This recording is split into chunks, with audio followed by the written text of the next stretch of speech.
I've seen many people in my short walk with God. I went somewhere to preach, and I saw a damsel. This young lady looked like an Indian. When I looked upon this lady, I thought maybe she came for that meeting to trust God to win a contract. Because everything about her showcased excellence and glory. But to my greatest dismay, the lady was seeking God to get married. I said, it's not possible. What do you mean? Unless every man in where you live is blind. How old are you? I'm 38 years old. What? Have you been locked up in your room all your life? How come? She said nobody has asked her out in the last 7 years. That was the day I discovered that there's a mystery about light and darkness. There's a mystery, great mystery. It was from that day that I came up with the understanding that it's not beauty that gets people married, it's favor. But you see, there are many people who don't have enough light.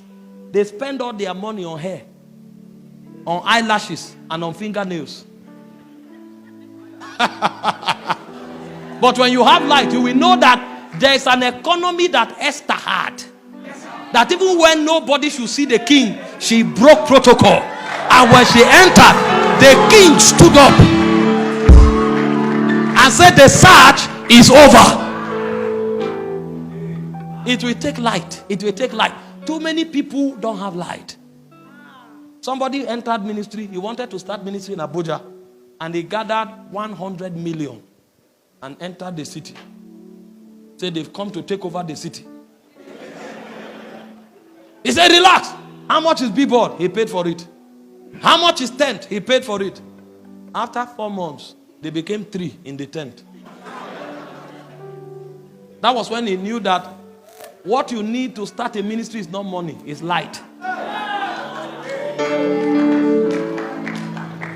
I wish you understood the excellency of light. You wouldn't jump into that business until you have light.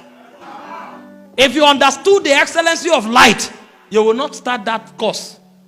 They told you medicine is lucrative. Meanwhile, if you had checked in light, your career is in music. You would not have wasted. We were not wise. We were not trained. If I knew, I would have been studying God from 10 years. If I knew this is where I would end, I was in the studio with lab coat. All the chemicals I studied, I have not used one. Because I didn't have light.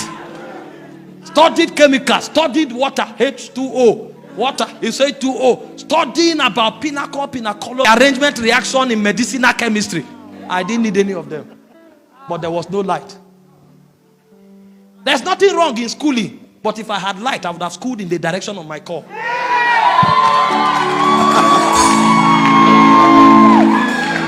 I would have schooled. It would have equipped me better.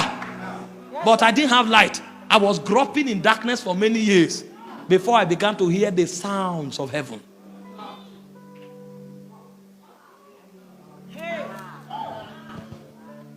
Why wouldn't I be studying political science if I'm a politician? If I knew that my place is in government? Why would I not be studying about business, economics, business realities if I know my place is in the economic world? Why would a businessman be studying theology? Because there's no light. And when you finish your master's, you will now need to go back for apprenticeship to learn your life and your calling. And so what light comes to do is that it gives you authority for rulership, and then it gives you power to crush the enemy.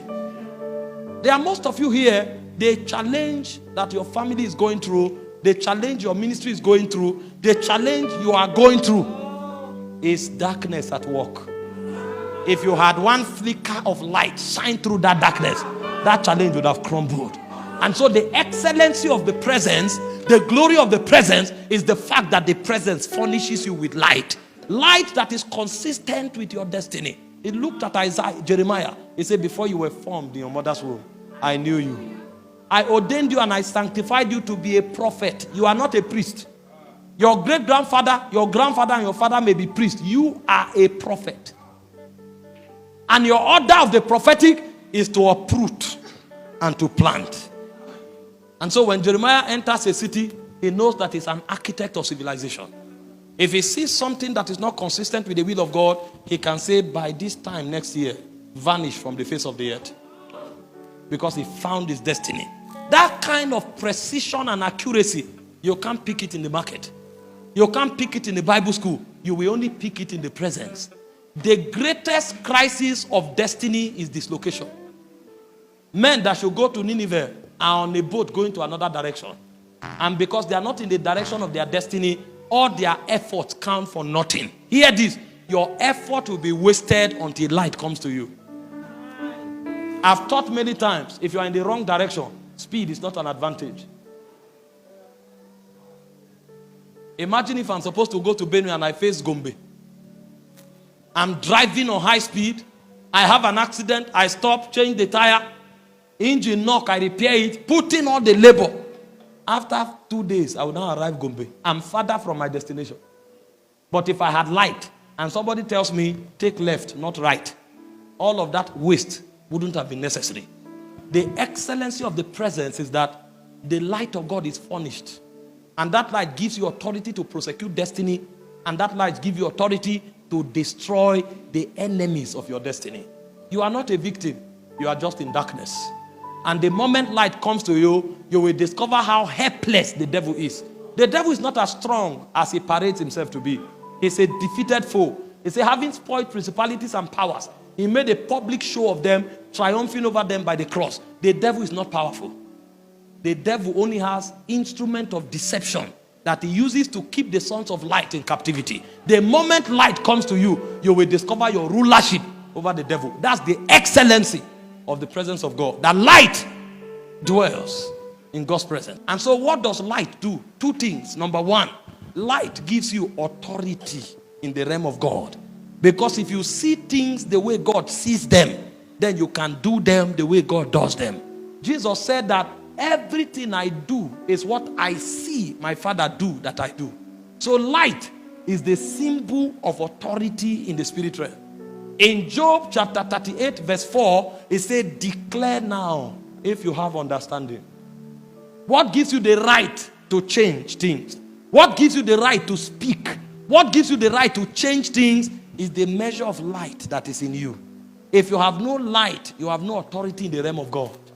What gives men power and authority in the realm of God is the light with which they are walking. In John chapter 1 verse 4 to 5, he said the light shines in the darkness. And he said the darkness comprehended it not. Every time light comes to you, you become an authority. And so the way God strengthens his servants is that he allows his light to shine upon them. You know the moon has no light. The light of the moon is received from the sun. But the moon is the ruler of darkness. And so the reason the moon is the ruler of darkness is because it's drawing light from the sun. That's how we also live and exercise authority on the face of the earth. Because every time we interact with the light of God, we begin to exercise authority. And Job said in Job 29 verse 3, he said, by light I walk through darkness. If there's anything in your life challenging your Christian experience, it's because there's no light in that area. And so the cure to that problem is to visit the presence again. Because the moment light comes, authority is bequeathed. The second thing light does is that it crushes the enemy. The devil will remain a tyrant in your life until light comes. The moment light comes without talking, the devil will run. See what you are struggling with. There are some men that if they show up, they won't need to talk. That thing will vanish forever and ever because they came. Not because they are speaking, but because the light they carry is a witness in the realm of the spirit. In 2 Thessalonians chapter 2 verse 8, it said, and then shall the wicked be revealed, whom the Lord shall consume with the spirit of his mouth, and he shall destroy with the brightness of his coming. Light destroys darkness. If there is a darkness in your life, what the presence of God will do for you is that it will give you light to destroy that darkness. It can be sin, it can be poverty, it can be failure, it can be near success syndrome. It doesn't matter. Darkness has no authority in the dwelling of light. The authority of darkness ends in darkness. But the boundary of light's authority begins from darkness. The moment light shows up, darkness bows. It's a non-negotiable reality. It is eternally so. He said the light shines in the darkness. The darkness knows that it doesn't have the power to comprehend light. And so when you begin to do business in God's presence, the first thing God will do is that he will give you light. He will give you light. That light will give you authority. And that light will empower you to destroy darkness.